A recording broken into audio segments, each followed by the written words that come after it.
Pablo Cercovich, ¿cuál es su opinión sobre este tema, sobre este ruidazo y cómo lo está viendo venir? Bueno, efectivamente coincide este 1 de marzo con la 10ª semana consecutiva de ruidazos que comenzaron aquel 28 de diciembre con el anuncio de los nuevos impactos tarifarios por parte de Javier Iguazel la misma mañana de su renuncia. Un ruidazo que surgió ese mismo 28 de diciembre en forma prácticamente autoconvocada desde distintos espacios que integran la plataforma contra el tarifazo que coordinamos, y por supuesto habiendo consultado semana a semana con todos los espacios, con todas las asambleas de vecinos, fuimos decidiendo continuarlo hasta llegar a este 1 de marzo, en el que vamos a confluir desde todos los puntos de convocatoria a las 8 de la noche en Plaza de Mayo. Pablo, ¿ustedes han notado que esta convocatoria ruidazos ha tomado una suerte de vida propia? Porque nosotros vemos permanentemente en los barrios sectores autoconvocados por fuera de las convocatorias haciendo ruidazos por todos lados.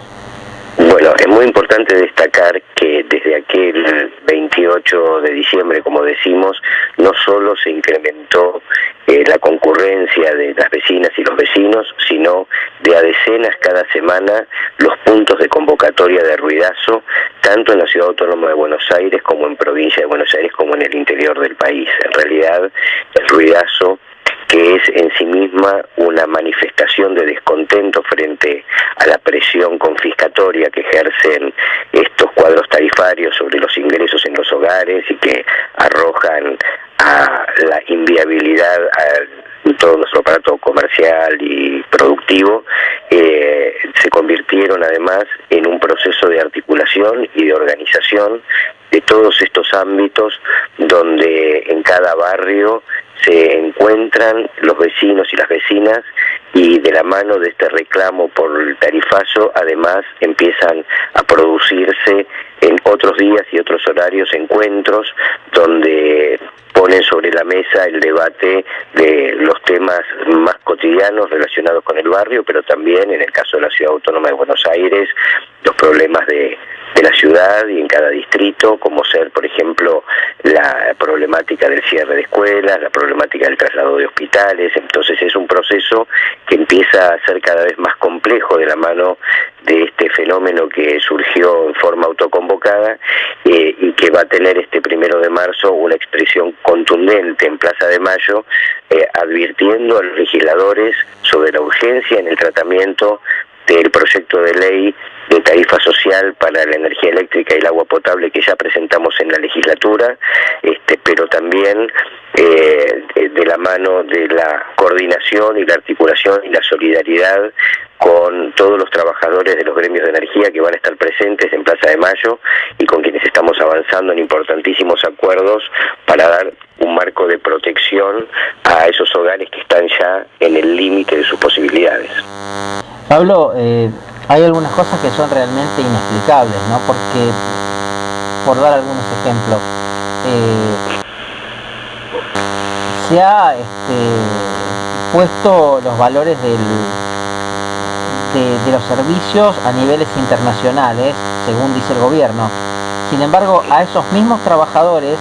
de las empresas de servicio no se les ha puesto a valores internacionales los sueldos. Digo, un punto. Las empresas han tenido millonarias ganancias en dólares, miles de millones, y una de las explicaciones ha sido las empresas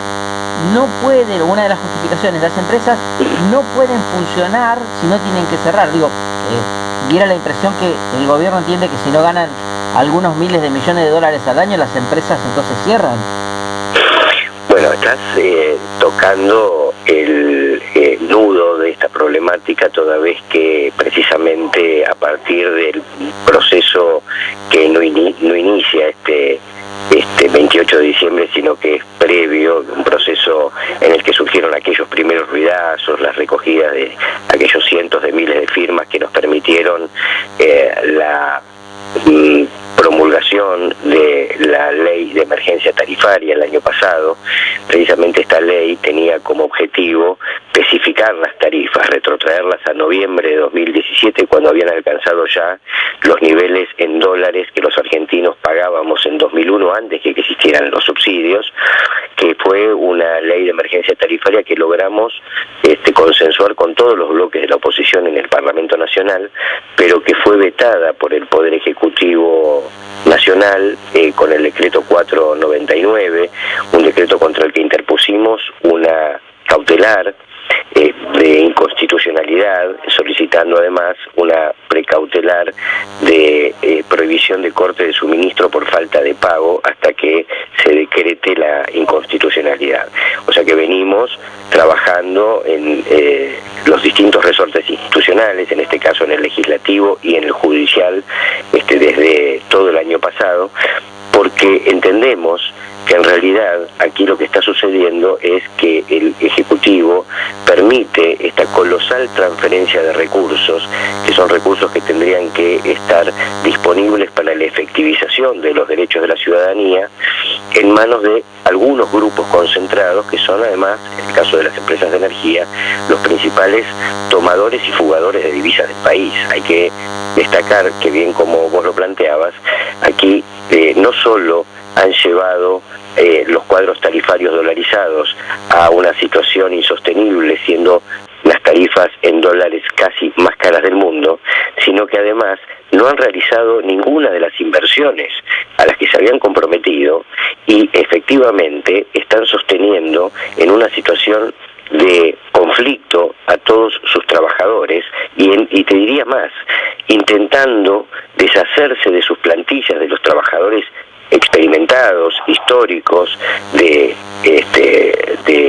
las empresas de energía, y tercerizando el servicio en manos de trabajadores que están percibiendo un 40% menos que el salario que percibe un trabajador regularizado de estas empresas de energía, poniendo en riesgo a todos los usuarios y a los propios trabajadores que no están formados como están sí formados los trabajadores agremiados, y de manera que entonces nos encontramos con problemas muy serios toda vez que tienen que manipular media tensión o alta tensión. Esto, digamos, lo que está significando es que todos aquellos recursos que están confiscando del ingreso de los hogares están repercutiendo en los balances de estas empresas como dividendos ingentes que, por supuesto, son uno de los principales factores por los cuales los comercios, la industria está destruyendo puestos de trabajo y los hogares ya están imposibilitados de llegar prácticamente a fin de mes. Acá tenemos concretamente la situación de un grupo de empresas que han logrado instalarse en nuestra Secretaría de Energía, que han logrado cooptar los entes reguladores y que están campando a sus anchas a costa del sacrificio de todos los argentinos. Pablo, si tuviéramos que analizar desde el sector que ustedes integran, la situación energética hoy vinculada con lo tarifario, ¿cómo estamos con respecto a algunos países como por ejemplo España, Francia, Estados Unidos, en costos, digo, ¿no? Bueno, antes de los últimos anuncios de diciembre ya estábamos en los mismos niveles tarifarios en dólares que Europa, siendo que muchos de los países europeos no se autoabastecen en términos energéticos y que la Argentina dispone de sus propios recursos. Hay que recordar que nosotros no sabemos, de hecho en el día de ayer hemos participado de la audiencia pública de Enargás, donde se convalidó el traslado de un nuevo 40% a partir del mes de marzo, que va a repercutir en las facturas de abril, y no sabemos, seguimos sin saber cuál es el costo que estas empresas están pagando por un recurso que es de todos los argentinos. Acá tenemos una situación de máxima irregularidad y que nos lleva a una irrazonabilidad absoluta con respecto a los cuadros tarifarios que hoy tenemos. Ahora, Si hablamos de los sectores que articulan en el marco de la plataforma Argentina en Red, tenemos que hablar de que en el caso de los clubes de barrio tuvimos ya que apersonarnos varias veces en las oficinas comerciales de Edesur y Edenor para impedir que les corten el suministro de energía eléctrica por falta de pago.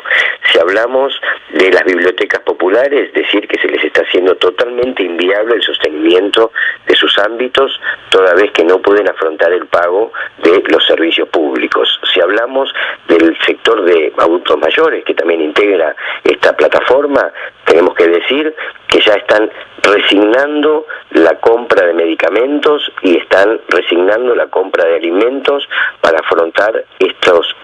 recursos, estos servicios que son inelásticos, porque nadie puede dejar de pagar la luz, nadie puede dejar de pagar el gas ni el agua potable, y en cambio están distrayendo recursos de la supervivencia. Si hablamos de sectores como los trabajadores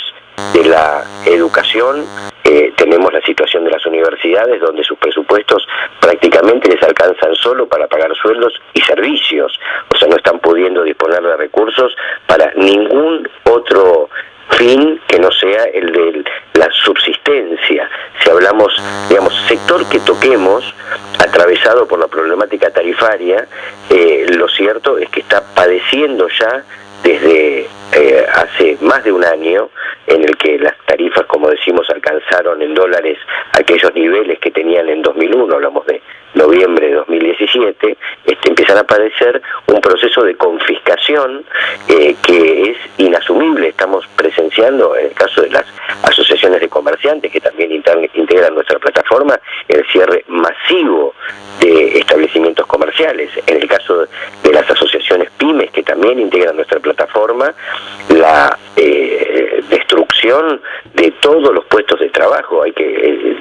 subrayar que en este proceso, desde que inicia la presión tarifaria, se destruyeron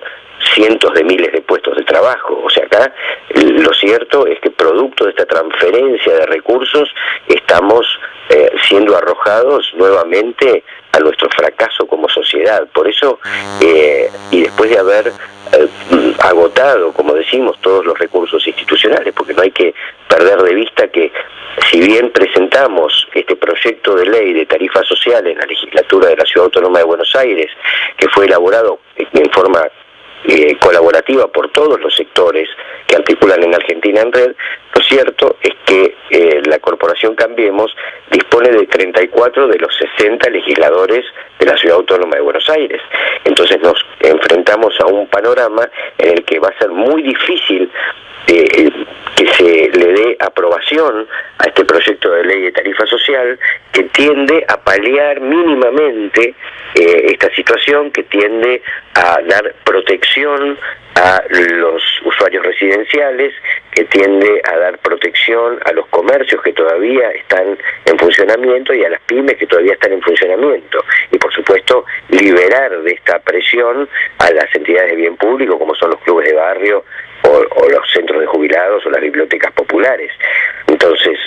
aquí tenemos por delante un enorme desafío. Por supuesto, el 1 de marzo, desde Plaza de Mayo, enviaremos un claro mensaje a los legisladores exigiendo el tratamiento de esta ley de tarifa social, y no queda otro recurso más que intentar avanzar en este acuerdo con los trabajadores nucleados en los gremios de energía para encontrar una solución transitoria de cara a esta realidad que hoy nos avasalla a todos, siendo que grandes sectores de la población están sufriendo el corte de suministro y el retiro de medidores.